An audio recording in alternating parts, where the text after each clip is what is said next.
to welcome to Jackie's Literary Corner. I am Jackie, and it's time for a reading update.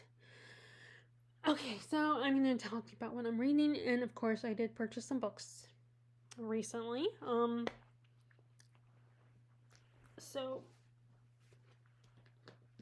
three books. I have 3 books that I've started.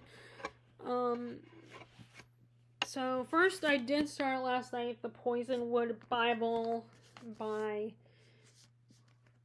Barbara Kingsolver. I'm trying to read all of her books that are published so far, especially because I'm hoping to meet her in November, because there's a literary event, a literary festival I want to go to. So I'm trying to and I finally read and finished Demon Copperhead, which I loved. And I do think you don't necessarily have to read David Copperfield to appreciate that book. I think you can appreciate that book on its own merits. But it was kind of cool to be able to to recognize all the references to David Copperfield and see how the characters compare, the characters in Demon Copperhead compare to the characters of Demon Copperfield, and see which one is supposed to be which character from the classic, in how she modernizes it and fits with an American setting, in how she does add a lot of elements. It's a little bit of a darker story than David Copperfield. There's a whimsicalness and a lightness to David Copperfield. It's almost, I feel like even when there is danger in a Charles Dickens novel, you know that at the end of the day, the main character is going to be all right. That they're going to be safe. That nothing truly bad is going to happen to them. I mean, they might suffer. There might be some consequences for some of their not so great actions, and of course, there's going to be comeuppance. Sorry, I cannot say that word. Comeuppance for bad people. But it's never and there might be danger in the story, but you always, at the end of the day, I always feel safe reading. I don't think it's going to have a happy ending, mostly. But with Demon Copperhead, it didn't feel as safe. Especially when you were dealing with characters doing drugs, taking meds. And I mean, I assume that she was still going to have a happy ending for the main character, for Damon. But it was still, it was kind of a bittersweet situation. But it was kind of interesting to compare the two, the inspiration, and then to that book. And so I decided to go to the Poisonwood Bible. This was one of the first books of hers that I tried, in which I kind of like this cover better. The original cover was a beige with a Bible page. I would think it was supposed to be a Bible page on the cover. The cover was that, and it was beige. So, but I really like this one. This bright orange with the tree, which I'm guessing this is supposed to be Africa, where the characters go, and the sun starting to set. I think it's really pretty. And of course, I'm one of those people who likes the decollage. And there's French flaps. So I actually, and then the raised lettering. So I prefer this cover over that cover, the original cover, in all honesty. But I have not read a lot. I only read the first, what is it? I guess it's a prologue. I don't know if it's considered a prologue.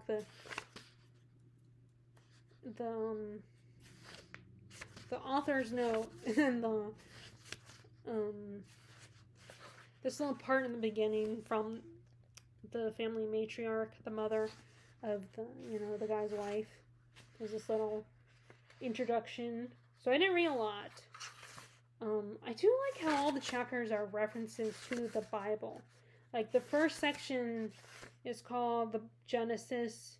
Then you have Revelations, which that's kind of the last section of the Bible. And then you have the Judges, and Bel and the serpent is a reference, because of course the serpent comes in the Garden of Eden and tempts Eve. And then you have Exodus is another another book in the Bible, at least the Bible that I have, because I know there are some different ones. I'm guessing the Song of the Three Children is in reference, again, another reference to the Bible. I don't know if the Eyes in the Trees is. Okay, yeah, so there's only 7 books. But I really like how all these are references to the Bible. I really appreciate that. But anyway. But what actually is funny, what inspired me to finally pick this up again, I was planning to, but what finally moved me to pick it up now and decide, because it was between this one and one I purchased off Thrift Books. His Animal Lover, or I can't remember what it's called off the top of my head. Let me see. Do I have it? No, I don't have it. It's on my shelf somewhere. Well, although you guys have already seen it, so. But it's a bit shorter than this one. And I'm trying to get as many for books that I have already read. All the books I recently purchased that are by Barbara Kingsolver before November. But so I was deciding if I do that one, which is a lot shorter, it's more than 300 pages, or this one is 500 pages. But I decided to go ahead and pick this one, and what reminded me of it was actually watching a video that was talking about the literacy crisis. And it just felt I wanted to read something a little more, like, where the prose was a little more literary, almost. Like, I just felt like smarter reading this, if that makes sense. Like good writing gives me warm and fuzzy feelings of, writing that is, like I said, good writing that, it's hard for me to explain it. It's hard for me to really, writing that has a lot of depth to it, and beautiful descriptions, and it doesn't have to be purple prosy necessarily, but just, I don't know if I'm making any sense, but it's just, I liked how the writing is so far in this book. Because, of course, Demon Copperhead a little bit more of it was still great, right? It was still good writing, but it also had a little bit more grittiness and more edge to that writing, how she wrote that one, because, of course, it's in the Appalachian Mountains. So the dialogue there's more of a roughness to how these characters speak. And their intelligence is a little bit different than how this family's intelligence will be. But so, like I said, I don't have a lot to say about this one because I didn't get very far. We're talking about they're planning the trip to Africa as we speak, and how the wife is trying to decide what to bring, because of course they won't have access to grocery stores and all that kind of stuff. They'll be limited on their food intake, and the husband, I'm already getting vibes of condescendingness. At least from the daughter's perspective, because, there's, all the sections are going to be in different people's point of view, I'm already guessing. And one of the daughters, is, like, she can hear in her father's tone when the mom is worried about, like, bringing stuff to bake, food stuff, like things to make a cake. And he's like, honey, there's not going to be Betty Crocker. You're not going to have access to Betty Crocker there.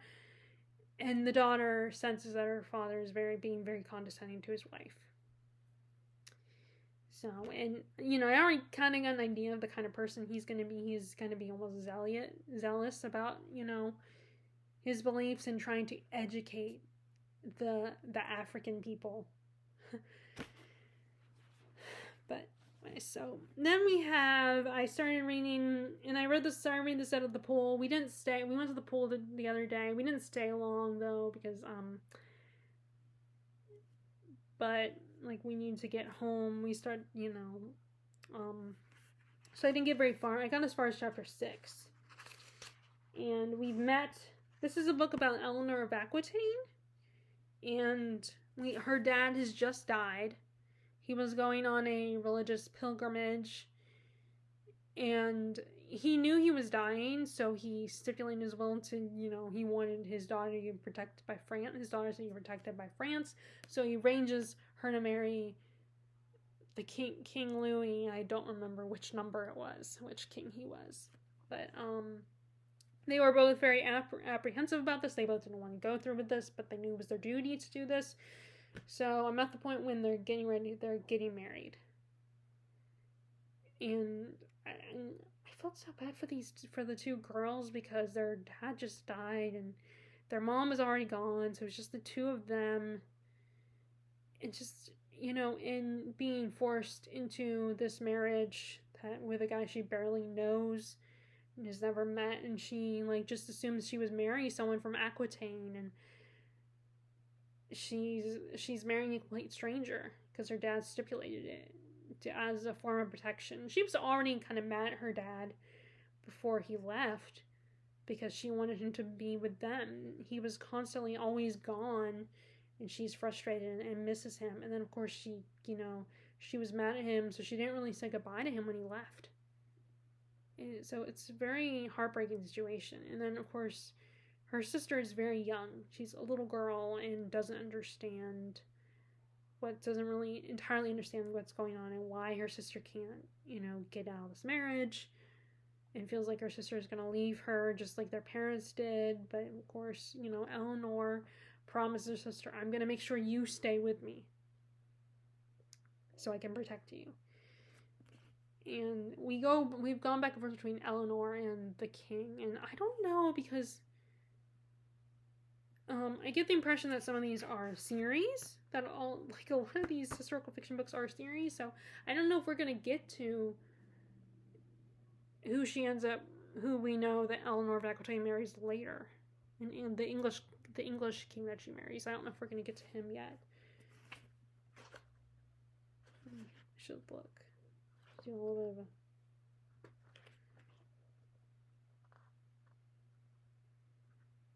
bit of I don't know.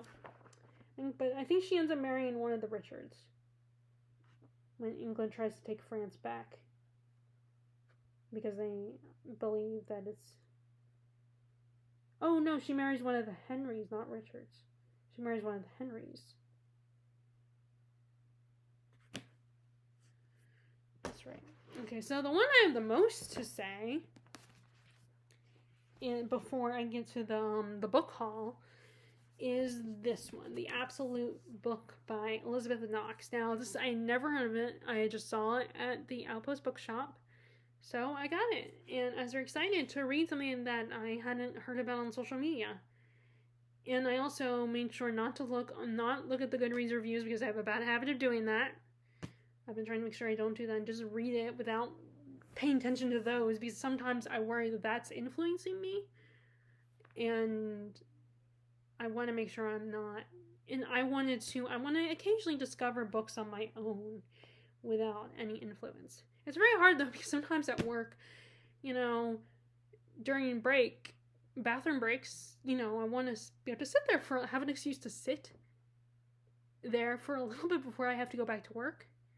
So I'm looking at Goodreads to kill some time, a little bit, not too long, of course, because I don't want to get in trouble, and I don't want to take advantage of the bathroom thing, but I will look at my phone because it's the only thing I can do. And so I'm trying not to do that, especially because I'm trying to be careful of how many times I do that, but anyway, so in this story we have, it's kind of confusing. I'm still trying to figure it all out, but it starts with this woman, Taryn, and she's an adult in the present day, and she's written her own book, a book on what can harm libraries, like fires and insects, and damaged books, the little things that can, stuff, all that kind of stuff. And she had, years ago, her sister got murdered. Her sister Beatrice was murdered, and she wanted to get revenge on the murderer, who it is declared that it's this guy. Let me see. Does it say in the description what his name is?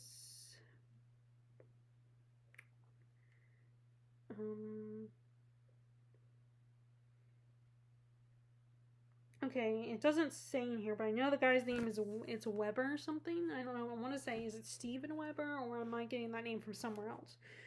But the guy ended up going to jail, but he was released and he ends up dead. So they believe that Taryn was the one who killed the guy and is to take revenge for her sister. And so the police are after her, including this one officer, Jacob Berger. But what ends up happening is that she finds out from a Fae who has iron in his system that's weakening him, but he's strong enough to, interact with and occasionally shift. And because he's a bit of a shifter as well, and so he's kind of gender fluid, but he can also turn into animals. But right now I think he looks like a man at the moment. And he saves her life when he saves Taryn's life, because it turns out that Taryn has a demon inside of her. And they're trying to get rid of the demon, but the demon won't budge. The demon won't leave her body. And meanwhile, Jacob, he's trying to help, but he still can't. He's having trouble wrapping his head around that there's magic in the real world, that there's these gates in between like hell and earth and stuff. And there might be a heaven's gate. There's a heaven's gate too, but it's permanently locked. And the idea that these people like shift the Fae guy, that they have powers, and and you meet a few other other Fae in the story as well, and it's they're trying to help Taryn get better, and Jacob's trying to stay close and help her because he actually ends up wanting to help her and protect her from his boss, who is really determined because he thinks there's something illegal going on, and because there's other people that he believes might be terrorists, but they're really innocent. They're really people that were possessed by demons. But there are people that are of Middle Eastern descent. They're from the Middle East, living in America. So he just, he wants to get his, he thinks that because these people might have done some shady things, that it looks like they've done some shady things. And I don't know why, for some reason, but the Jacob Berger's other boss, Officer Hems, or Captain Hems, he's also in the hospital at the moment, or she's in the hospital. Yeah, I think it's a she. She's in the hospital as well. And there's also, throughout the book, there's references to, Norse mythology in this book. So I don't know. I'm guessing this is meant to have some Norse inspiration as well. But it's intriguing. It's a little, I'm still trying to figure out. I'm still very confused with a lot of aspects of the story, like what's going on, and about the different gates. But I'm actually kind of enjoying it. But I'm enjoying it though. And like I said, it's fun to to read a book that you discovered on your own without the influence of BookTube or any other form of social media. So that is The Absolute Book by Elizabeth Knox. It's also a really pretty cover. This green,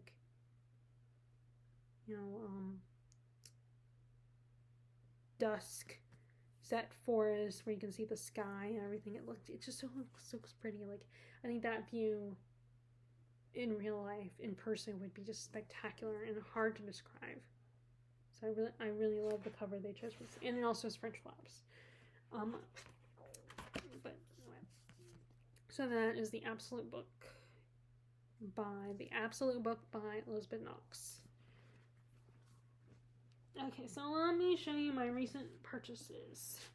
So first we have, the other day at least I really struggled trying to stick to my budget, but then, it was like, my mom just suggested, because I asked her opinion on it, or maybe she could help me make a decision, and of course she's like, I'm not to make a decision for you. This is your product, this is the thing that you're buying, so she was finally like, oh, just buy both of them. So I ended up buying 2 books.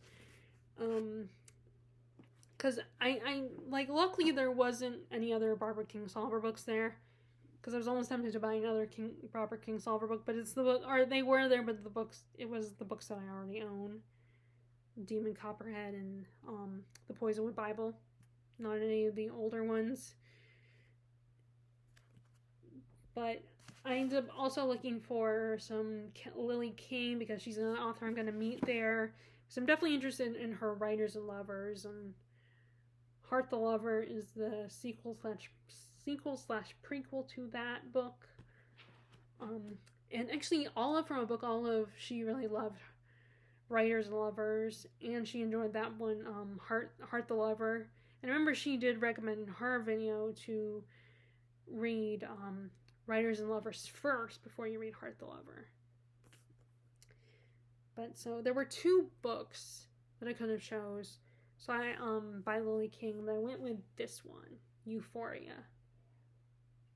And this is, well, it's a short review, so I'm just going to read it. Inspired by events in the life of the revolutionary anthropologist Margaret Mead, Euphoria is a captivating story of 3 young gifted anthropologists of the 1930s caught in a passionate love triangle that threatens their bonds, their careers, and ultimately their lives.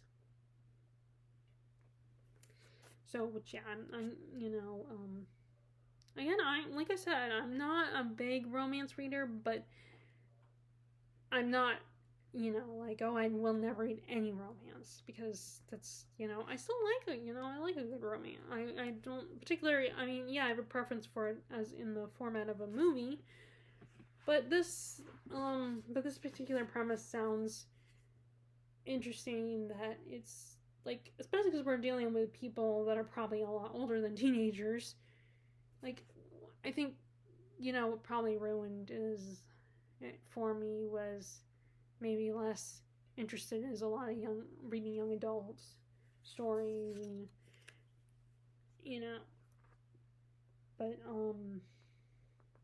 sometimes teenagers can just be, as you get older, you realize that they can be incredibly annoying, because they're very immature, because of their immaturity level, and you just get so frustrated with them, because especially as you get older and you mature yourself as a reader, as a person, and as a reader, and you realize how dumb teenagers can be, and just reading teenage romances can get, just frustrating. But I feel like this will be a little different because we are dealing with older characters. Then again, not to say that adults can't be whiny and annoying too, but anyway. Plus it's historical. I really like that it's historical. And, having being about anthropologists, I think would be really intriguing. Would be really fun. So there's that one. So now I have 2 Lily King books. And a little bit more than, a bit less than Barbara Kingsolver's books. But then the other one, I remember I heard about this one a couple years ago, a year or 2 ago, and wanting to check it out because it just sounded so interesting, and also it's set and it's recommended, and it was also, when I was looking for books that are like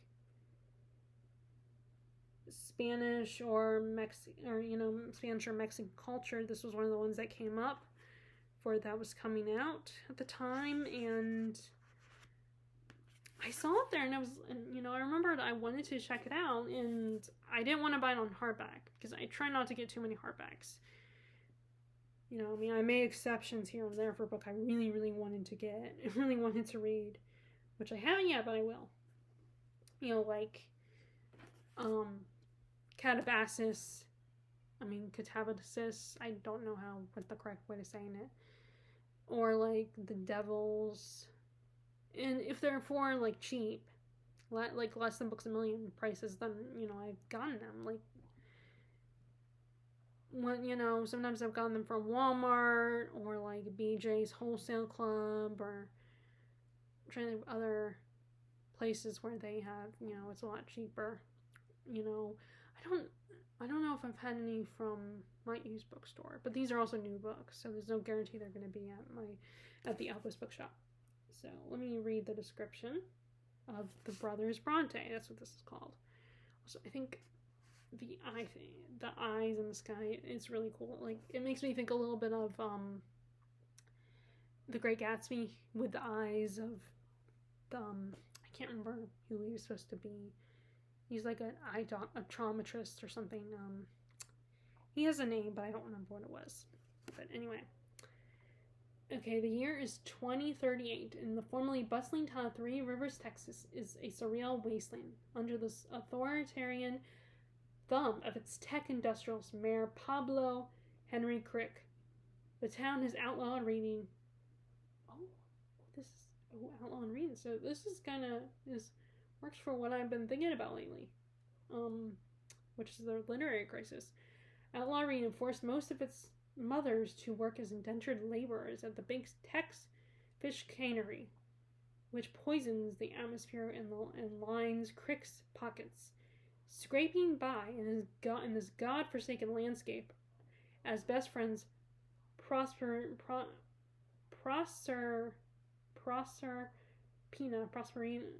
and Nefertali, one of the Three Rivers' last citizens. Nefertali hides and reads the books of the mysterious renegade author Jasmine Molel Rivas.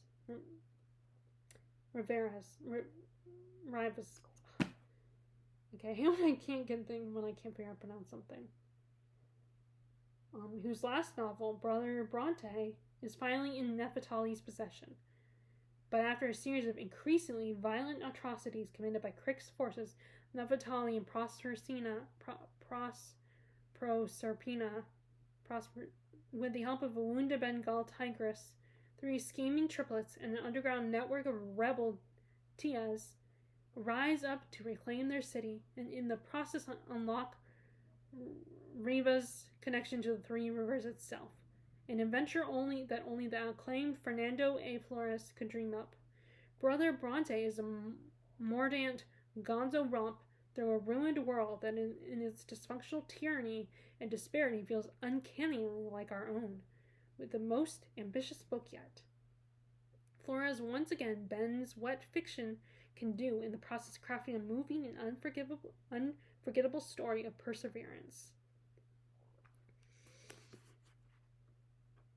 So, I'm excited to read this, and I almost want to read it now. That's the problem. When I read the back of these books to you guys, I always, I'm thinking I want to read it right now. But then, as I always say, I have older books that I've had for a while that I haven't gone to yet. So it's like, I gotta resist.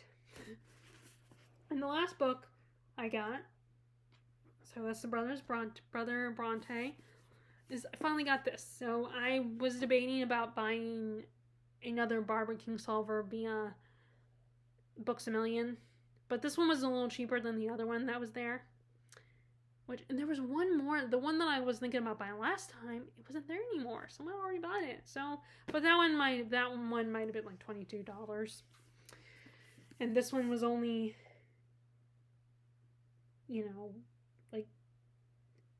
regular price, but I'm also a member of Books A Million, so I get a discount, but it's $19.99.